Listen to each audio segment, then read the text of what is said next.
இயேசுவே உம்மை வணங்குகிறோம், எம் வாழ்வை உமக்கு அளிக்கின்றோம், உம்மை அன்பு செய்கின்றோம்.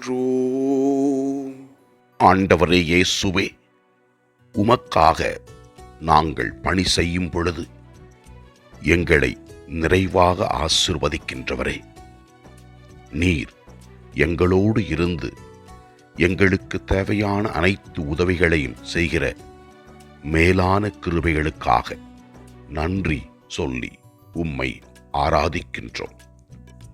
முதல் வாசகத்திலே நாம் பார்க்கிறோம் எவ்வாறு ஆண்டவர் தூய ஆவியின் துணையால் மக்கள் ஆசீர்வதிக்கப்பட வேண்டும் என்றும், தூய ஆவியானவர் எவ்வாறு இறைவாக்கினர்களுக்கு வல்லமையை கொடுத்து அவர்களை இயேசுவின் பால் மக்களை கொண்டு வர தயார் செய்தார் என்பதை பற்றி விளக்குகின்றது.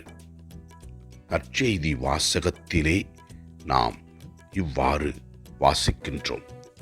இயேசு இவ்வாறு கூறுகிறார், உறுதியாக உங்களுக்கு சொல்லுகிறேன், என் பொருட்டும் நற்செய்தியின் பொருட்டும் வீடுகளையோ சகோதரர்களையோ சகோதரிகளையோ தாயையோ தந்தையையோ பிள்ளைகளையோ நிலப்புலன்களையோ விட்டுவிட்ட எவரும் இன்மையில் 100 மடங்காக வீடுகளையும் சகோதர சகோதரிகளையும் தாயையும் நிலபுலன்களையும் பெற்றுக்கொள்வார்கள் என்றும் நிலை வாழ்வையும் பெறுவார்கள் என்பதை கூறுகின்றார். மேலும் அவர் கூறுகின்றார், முதன்மையானோர் பலர் கடைசி ஆவர் என்றும் கடைசியானோர் முதன்மை ஆவர் என்றும் கூறுகிறார். இதோ, ஆண்டவருக்காக நாம் பணியை செய்யும் பொழுது ஆண்டவர் நம்மை நிறைவாக ஆசீர்வதிப்பார் என்பதை பற்றி தெல்லம் தெளிவாக விளக்குகிறது இன்றைய வாசகங்கள். ஆண்டவரை உணர்ந்து ஆண்டவரை மற்றவர்களுக்கு அறிக்கையிடுகின்ற மக்களாகவும், நம் செயலால் ஆண்டவருக்கு சான்று பகர்கின்ற மக்களாகவும் வாழ இறைவனிடத்தில் ஜெபிப்போம்.